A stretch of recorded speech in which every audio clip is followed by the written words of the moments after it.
As you are aware as a pest management professional, bedbugs have made a remarkable comeback since the 21st century after more than 50 years of not being a threat.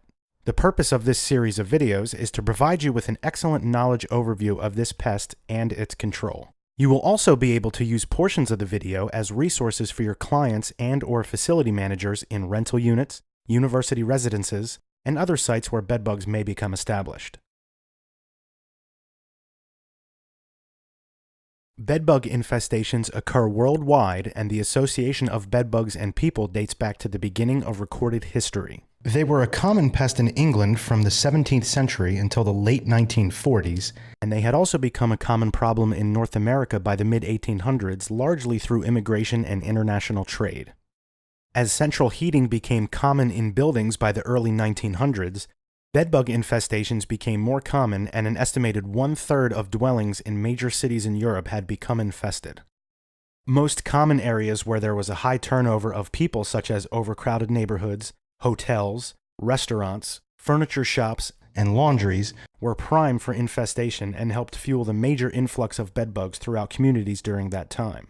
Different chemicals such as sulfur, mercury, arsenic, and pyrethrum were used to control the bedbug epidemic in the 1800s and 1900s. None of the methods proved to be effective at eliminating the bugs. Fumigation of infested structures using sulfur and later hydrogen cyanide gases proved to be more effective compared to the previously used insecticides. Despite their effectiveness in killing the insects, these products carried considerable health risks for those using it and for those who were in proximity to it. In the 1940s, DDT became available as a much safer and more effective product and was able to eliminate bedbugs in a room by thoroughly treating only the bed. Thus, wide use of DDT in the 40s and 50s dramatically reduced bedbug infestations in most industrialized countries. By the 1950s, bedbugs had developed widespread resistance to DDT, but another class of insecticides that appeared on the market, the organophosphates, proved to be an effective replacement. During this time, the use of DDT and organophosphate insecticides resulted in the practical eradication of bedbugs in the United States and other developed countries. In fact, bedbugs were no longer considered a common pest in homes or other sites for nearly 5 decades. By the late 20th century, bedbugs began showing up again more and more frequently in hotels near major metropolitan cities, as well as in homeless shelters and low-income housing. Possible reasons for this resurgence include lack of highly effective, long-lasting residual insecticides. The organochlorine insecticides and most of the organophosphates were no longer permitted for indoor use in the U.S. due to safety concerns. The way pesticides were applied in homes was restricted by regulations, and increased frequency and volume of travel.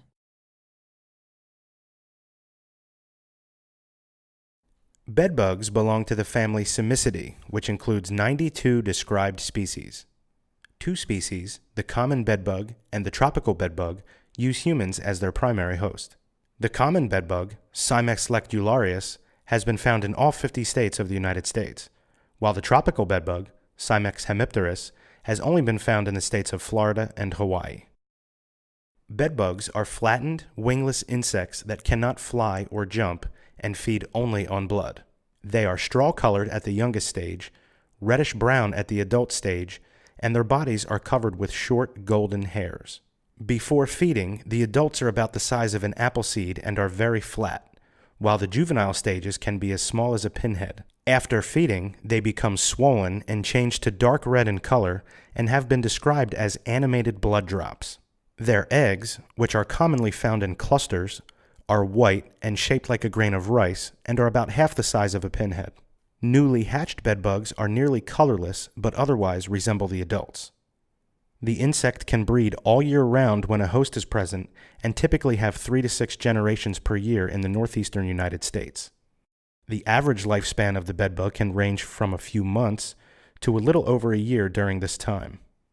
A female bedbug can lay up to 200 eggs depending on the temperature and the amount of food available. As they grow, bedbugs need to consume at least 1 blood meal before each molt and will shed their skins 5 times before turning into adults. Bedbugs feed only on blood but can readily survive without feeding for 2 to 3 months at 70 degrees Fahrenheit. However, bedbugs may live much longer at lower temperatures.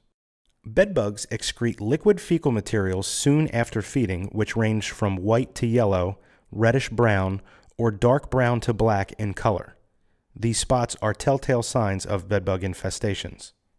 Bedbugs prefer to live close to their food source in areas where they are not likely to be seen or disturbed, and are usually distributed on or around beds or sofas where people spend long periods of time. They also prefer to live in cracks or crevices or along edges that offer protection. Another important fact to take note of is that bedbugs have clawed feet, which makes it difficult for them to crawl on some smooth, hard surfaces, such as metal, glass, and plastic. Therefore, they tend to walk on surfaces of texture that will enable them to get around easier. They find a host by following the concentration of carbon dioxide, which is the strongest attractant for the insect, and heat produced by the host.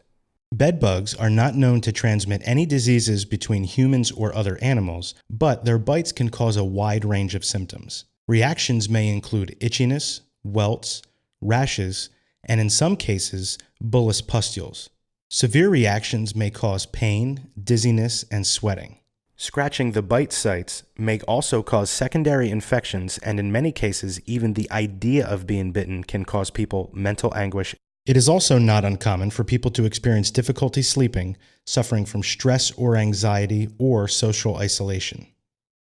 Sometimes people will not develop any bite symptoms until they have been bitten repeatedly, while others, especially the elderly, never develop bite symptoms at all. Bedbugs are spread to new locations primarily by human activities. For example, someone bringing in infested furniture into a home is a common way of spreading the insect from one location to another. Travelers may also bring bedbugs to a new place with their infested luggage, or they can pick up insects when staying at an infested hotel, hostel, or with friends and relatives. The bugs can also easily be spread throughout public places, in common areas, workplaces, schools, and other public locations. In multi-occupancy settings like apartments, dormitories, or hotels, bedbugs may simply walk to adjoining rooms through hallways and other structural pathways. The higher the population density of bedbugs in a unit, the more likely they will disperse into hallways and neighboring areas. Therefore, it is often a good idea to inspect the adjoining units in a multi-unit dwelling once an infestation is reported. When working in an infested location, the following practices are recommended. Don't place any items on or near beds or upholstered furniture. Avoid sitting, leaning, or brushing against beds and upholstered furniture. Conduct a visual inspection of your clothing and belongings upon leaving the work area. If you find bedbugs on your clothing or work items, change into clean clothes and bag all of the items that you brought in and seal tightly.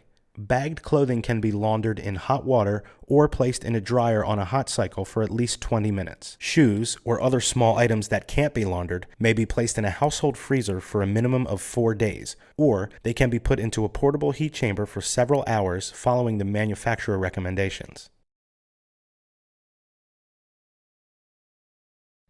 Bedbug infestations are commonly identified by one or more of the following methods: interviews with clients, visual inspection, the use of bedbug monitors, canine scent detection. Interviewing people can provide valuable insight regarding the infestation history, possible sources of the bedbugs, and the extent of the infestation. Examples of interview questions are: do you feel bedbug bites or see evidence of bedbugs?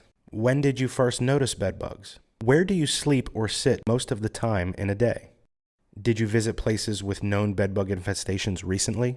While valuable information can be gained during an interview, it is not always reliable, so it is best to also conduct a visual inspection to confirm the presence or absence of bedbugs. Visual inspection is the most common method of inspection and is an effective and simple method for identifying moderate to well-established infestations. Detailed inspections can be conducted to gather information such as the distribution and severity of the infestation, challenges and obstacles that exist to treatment. Inspections should be conducted with 2 people in most cases due to the amount of lifting and moving of items that is often necessary for a thorough inspection. This will reduce the likelihood of personal injury, property damage, and disruption of bedbugs. If bedbugs are not found but their presence is still suspected, the installation of mattress and box spring encasements and bedbug monitors is advisable. A variety of bedbug monitors are available and are valuable tools to save labor cost and to improve the accuracy of detecting bedbugs. The use of bedbug sniffing dogs has become more common in recent years. This approach is less disruptive and more efficient than visual inspections and is especially useful for large-scale inspections such as entire apartment buildings, dormitories, or hotels. Although canine bedbug detection teams have the capability to identify low-level infestations, this method does have limitations depending largely on proper training and maintenance. A dog may not correctly signal an alert when bedbugs are present. Conversely, a dog may false alert, meaning that the dog incorrectly signals the presence of bedbugs where no bedbugs are present. For this reason, the handler or other trained staff should confirm the presence of bedbugs in the areas where dogs have alerted. If bedbugs cannot be confirmed through a visual inspection, it will be necessary to make a decision regarding how the alert will be handled. One option is to record the area as suspect and continue to monitor and inspect the area in an effort to confirm the presence of bedbugs. It is essential for pest management professionals to have all of the necessary tools and materials for the treatment of a living space or other site. Visual inspection tools include a suitable flashlight, a Ziploc bag containing pre-labeled sample vials with alcohol, tweezers, a good magnifying glass, a multi-driver tool, a pen or marker, and a writing pad or electronic device to document necessary data. Tools for cleanup and physical control and exclusion of bedbugs may include a vacuum cleaner with fine attachment tip for getting into seams and cracks, a caulking gun, heavy-duty garbage bags for enclosing infested items, and a hot steam machine. The next set of materials is for installing encasements on beds. These tools include a measuring tape and felt pads for protecting the encasements at corners where they can be easily damaged. Insect interceptors are also very important and are a great help in detection after treatment and to ensure that infestation has been eliminated. Some of the typical chemical control tools and materials include an insecticide aerosol for treating cracks and crevices or flushing, a duster with an appropriate insecticidal dust, and a sprayer with pre-mixed insecticide. Various easy-to-read education sheets are helpful for clients to understand and cooperate with the control effort. Without the client's cooperation and understanding, your job will become very difficult. It is important to protect yourself from exposure to both bedbugs and chemicals while conducting a treatment, so proper self-protection equipment such as gloves, goggles, long-sleeved shirt, long pants, and work boots should be used according to product label direction. Professionals should choose methods based on customer needs, the structure type, and level of infestation. Attention should also be paid to the type of occupants as well. Are small children or pregnant women present in the home? Does anyone in the home have asthma? These sort of factors may influence your decision to select certain treatment types over others. Professionals should analyze each situation and determine the type of preparation that is necessary. The goal of preparation is to expedite the treatment work and to not create new obstacles that will make control difficult. Generally, in lightly infested, non-cluttered rooms, it is best to not let clients prepare anything unless it is to provide access for pest control personnel. Resident preparation may disturb the bedbugs and cause the bedbugs to disperse into unpredictable areas, causing failure of your control efforts. Provide occupants with bedbug educational materials and a summary of what you'll be doing and why. If a particular closet or dresser is found to be infested, professionals should place infested items in heavy-duty plastic bags and treat the area. Ask residents to declutter their living spaces to the best of their ability and to launder the infested washable items. In a heavily infested apartment, all items from the sleeping area should be washed, heat-treated, or discarded. Washed clothing should be kept in sealed bags until the rest of the treatment is carried out and the bedbugs are eliminated from the room. The best approach for a bedbug control job is to use integrated pest management, or IPM, which is the most effective way to eliminate bedbugs and safeguard the clients and the environment.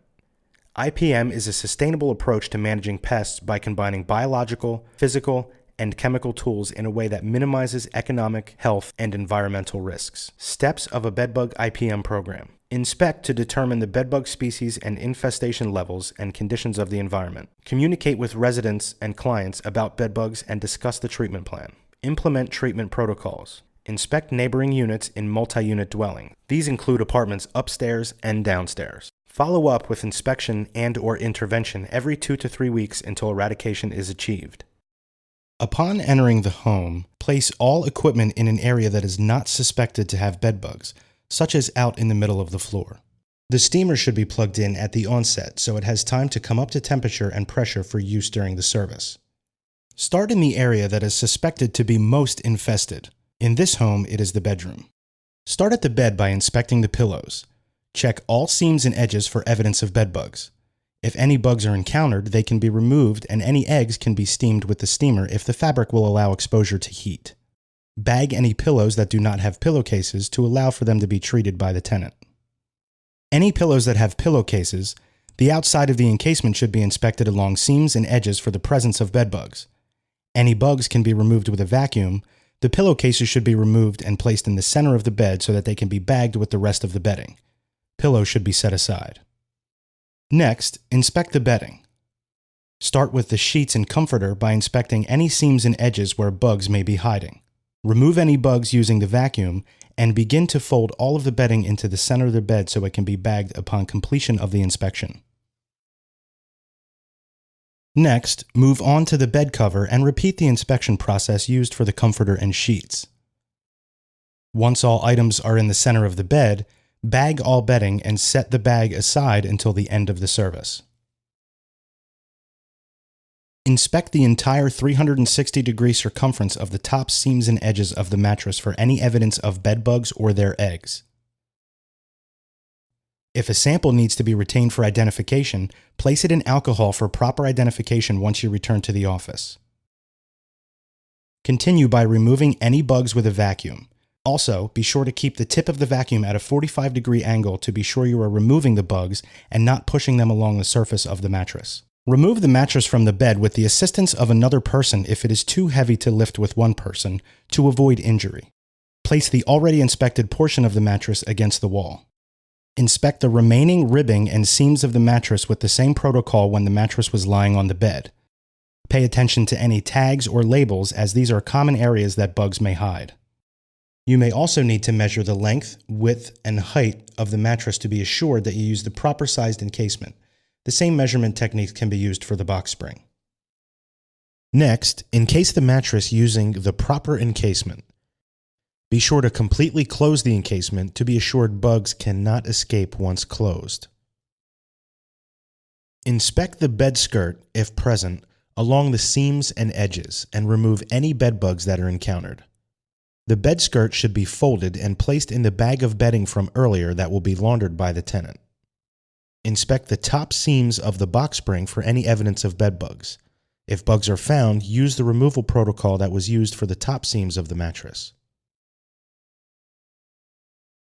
Inspect the underside of the box spring for any evidence of bed bugs. Be advised that this is the most likely area you will find them. Inspect the staple indentations where the dust cover is attached to the box spring, as well as under the plastic corner protectors, and any bugs encountered should be removed with the vacuum similarly to the protocol used for the mattress. Remove any loose staples and all plastic corner protectors, as these will compromise the integrity of the encasement and create opportunities for the bugs to escape in the future. Encase the box spring with the appropriate box spring encasement using the measurements you acquired before. Be sure to close the encasement to assure that bugs cannot escape in the future. Now move on to the headboard if one is present. This is a common area that bedbugs hide and needs to be treated as thoroughly as possible. Bedbugs typically hide along seams and edges as well as in screw holes or other gaps, cracks, and crevices. Be sure not to forget about the underside of the headboard as well as where the bed frame attaches to the headboard. If any bugs are encountered, they can be removed using a vacuum or treated using the steamer shown before. All cracks and crevices should be treated with an appropriate crack and crevice material or liquid residual, being sure to limit the exposure to the person who may be sleeping in the bed. All cracks, crevices, screw holes, and the area around where the bed frame attaches to the headboard should also be treated. Both the front and back of the headboard should be treated similarly. Repeat this for the footboard as well. Be sure to check all labels on pesticides being used to make sure this application is appropriate. If no activity is observed, you can simply apply a liquid spray or other appropriate material where the bedbugs may be hiding, such as cracks and holes from nails or screws. Apply protective felt to any sharp edges along the bed frame to protect the box spring encasement from tearing. Although this will not 100% eliminate chances of tearing, it will drastically reduce rips and tears, which may allow bedbugs to escape in the future. Install interception devices under the legs of the bed. If the leg of the bed is too large for the center well of the interception device, place the interception device next to the leg of the bed against the baseboard if possible. Now move on to the nightstands. First, remove any items from the top of the nightstand so that you can flip the nightstand over in the future. Remove the drawers. You can quickly inspect the outside of the drawers for the presence of bedbugs. If any are encountered, they can be removed with a vacuum, steam treated, or pesticides can be applied as needed. Set the drawers aside. With the drawers removed, inspect the inside framework of the nightstand for the presence of bedbugs. If any bugs are found, they can be removed with a vacuum and steam treated. Check all seams, edges, cracks, and crevices. Any cracks or crevices should then be treated with the appropriate material. And the general frame of the inside of where each drawer sits should be treated with a liquid residual. Next, flip the nightstand over and inspect the bottom and back of the nightstand for the presence of bedbugs. Check all screw holes, seams, and edges. If bugs are found, they can be removed with a vacuum and steam treated. Be careful along the back of the nightstand, as this is a common area to find bugs in the seams where the back attaches to the frame of the nightstand.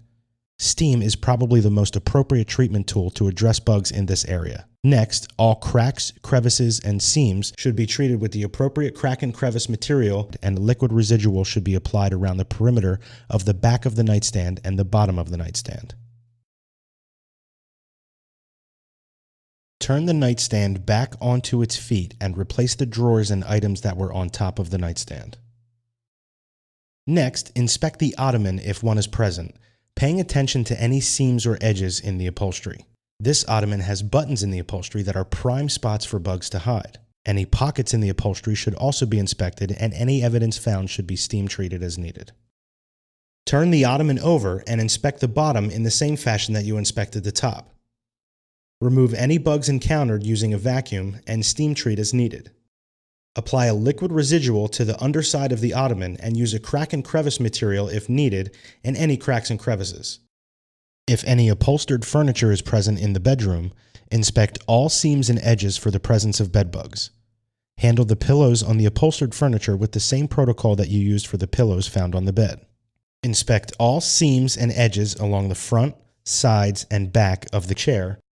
If bedbugs or their eggs are found, steam is recommended to address these areas of concern. A vacuum can also be used to remove any bedbugs that are noted. Pesticides can be applied in the areas where limited contact would be made by a person sitting on this piece of furniture. Turn the chair over and inspect all staple indentations, cracks, crevices, and screw holes for the presence of bedbugs. You should address the area on the underside of the upholstered furniture using the same protocol as was used for the top of the chair. For a more thorough overview of how to handle and treat upholstered furniture, please review the living room section of this video. Curtains are also common places where bedbugs can hide. They should be thoroughly inspected, and any bugs that are found can be removed with a vacuum. The curtain should be taken down and bagged similarly to the bedding, and the resident should be informed to have them cleaned. The area around the window where the curtain was hanging should be treated. All wall hangings should be inspected for the presence of bedbugs. Anywhere the item touches the wall, as well as the back of the picture, are common places to find bedbugs hiding. Areas of evidence on the wall can be steam treated, and it is recommended that any wall hanging showing evidence of bedbug infestation be taken off the wall and bagged for the tenant to address. The baseboard floor junction is also a common area for bedbugs to hide. This area should be treated with the appropriate dust and liquid residual pesticide. Dust can be easy to over-apply as shown. Excess dust should be removed with a vacuum, and dust should be applied so that a light dusting is evident upon closer inspection. Baseboard heaters can also harbor bedbugs and should be treated with an appropriate dust underneath where any conduits come from the wall or floor. All sockets and switch plates within 2 feet of the sleeping areas should be removed, and the area around the electrical box should be treated with the appropriate dust. Cover should be replaced after the treatment is applied. If there is a large gap present between the baseboard and floor, this area could be sealed with caulk to help prevent future infestation. Please be advised that if caulk is applied and there are gaps in the caulk, the bugs will still be able to gain access to the baseboard and wall. These imperfections can be smoothed by running your finger along the caulk line. At this point, you should put the bed back in place. Seal any encasements and put together any furniture that has been disassembled. When placing the box spring back on the bed frame, be sure you place it down gently as to make sure you do not tear the encasement. Once the room is back in place, put the bag of bedding and other launderable items on top of the bed and put all information sheets in place that instruct the tenant how to appropriately handle each item, such as what to do with bagged items, information about interceptor devices under the legs of beds and furniture, as well as types of preparation or cooperation that will be required during future visits. Before leaving the bedroom, check the room for any other items that may be present that may be high risk for bedbug infestation. If any items are identified to have bedbugs present, such as this sleeping bag, bag the item in a plastic bag and place the appropriate instruction sheet on top of the bag so that the resident knows how to handle the bag upon their return. In the living room, couches are common areas of bedbug infestation as they are commonly used as sleeping areas.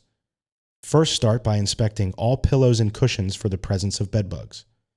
Check all seams, edges, and zipper areas for the presence of bedbugs and their eggs. If evidence is noted, the bugs can be removed with a vacuum and steam can be used to treat the areas of infestation. Once the cushions and pillows are inspected, they can be set aside. The framework of the couch should now be inspected. Any seam, fold, or pocket on the exterior of the couch should be inspected thoroughly. If bedbugs are found, they can be removed with a vacuum and the area steam treated. Pesticides can be considered on the couch, but should only be applied in the areas where the person sitting on the couch will make limited contact.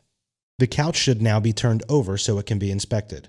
Any staple indentations, cracks, and crevices should be inspected for the presence of bedbugs and vacuum and steam treated as necessary. A liquid residual can be applied to the bottom of the couch, especially in the area of staple indentations and where the leg attaches to the frame of the couch. The couch can now be turned back over, put in its original place, and the cushions and pillows can be put back in place. For the next upholstered chair, the pillows and cushions should be inspected with the same protocol as used on the couch. Any seams, edges, and pockets within the fabric that are harboring bedbugs should be vacuumed and steam treated to address any live bugs or eggs that may be present. The steamer should be moved at approximately 1 inch per second to properly kill all bugs and eggs on contact. These folds or seams can be treated with the appropriate pesticide if the tenant makes limited contact with the area being treated. Treating these areas can not only address bedbugs that may be present, but can also prevent future infestations of the same seams, edges, and folds. The chair should now be turned over and all areas on the underside of the chair can be inspected similarly to the couch. The areas where the feet attach to the chair can be treated with the appropriate pesticide along with the staple seams where the dust cover attaches to the chair. A dust should also be applied to the inner framework of the chair by poking the duster tip through the dust cover and applying enough dust to get 100% coverage within the chair. Dust can also be applied between the legs and framework of the chair to hopefully prevent the bedbugs from gaining access in the future. The chair can now be put back where it was and interception devices installed under the legs of the chair and cushions and pillows put back in place.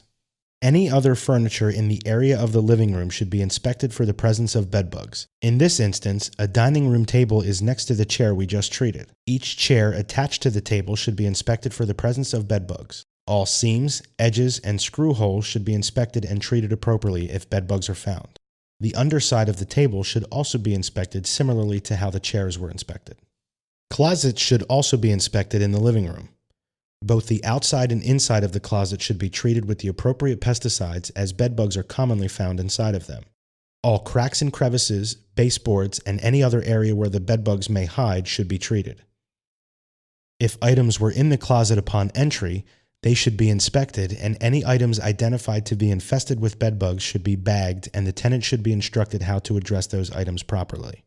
Baseboard heating units should be treated with an appropriate dust to address any bedbugs that may be harboring within. A light dust application should be applied as demonstrated. Baseboards, closets, and door frames should be treated throughout the home with the appropriate liquid residual pesticide in an effort to address bugs that may move around the home. Bathrooms should be inspected in an effort to identify any areas of infestation. If bedbugs are identified, they can be removed with a vacuum, steam treated if necessary, and the appropriate pesticides can be used in cracks, crevices, along baseboards, or under pieces of furniture.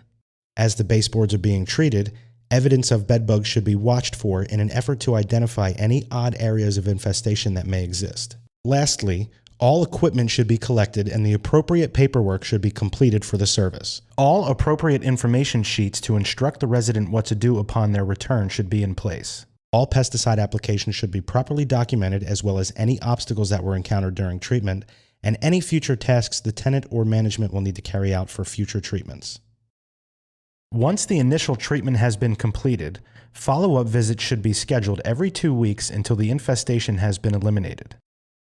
During the follow-up service, review the client feedback form. If the client is present, conduct an interview regarding any ongoing or new findings of bedbug activity or bites. It is very important to pay attention to all areas where bedbugs were previously found or reported. Inspect all sleeping and resting areas again, carefully checking surfaces of encasements for activity, as well as making sure there are no rips or tears. Any areas with fecal materials and eggs from bedbugs should be steamed and vacuumed. Check the previously set insect interceptor traps and record the number and distribution of bedbugs in different rooms from all of these observation tools. First and second instar bedbugs are very difficult to see once they die in the monitor traps, as they are very small. In addition, other insects can also appear in the monitors. For this reason, using a handheld magnifying glass will help in correctly identifying if bedbugs are present. If bedbugs are still present during the follow-up service, additional treatments will be necessary. Remember, it is important that follow-up services continue every 2 weeks until the bedbugs have been eradicated. Rotating among different insecticide classes in the follow-up services is recommended. If only a few bedbugs are found, hand removal or applying an aerosol to infested areas following label instructions may be sufficient. Heat treatment may be an excellent alternative to conventional treatment in some cases. This type of treatment involves specialized equipment and a considerable time frame to perform, but when done properly, it is very effective and fast compared to conventional treatments. This may be the treatment of choice when immediate elimination is preferred, and the items cannot be effectively and safely treated by other methods. There are various types of heat treatment equipment available. Heat trucks or custom-made heat chambers may be used. There is also the option for whole house heat treatment, which is more expensive, but can often eliminate bedbugs with only one service. After the treatment, mattresses and box springs should be encased and insect interceptors placed under bed and sofa legs to confirm the success of the treatment. If the heat treatment did not completely kill the bedbugs, additional treatments may be necessary. Heat treatments are not always 100% effective. Failures are most likely to occur in dwellings that are very cluttered or severely infested, where bugs are entrenched in wall, floor, or ceiling voids. Whole structure heat treatment requires extensive preparation. Follow the equipment manufacturer's instructions on use of heating units to avoid property damages and to ensure all items are properly heated during treatment.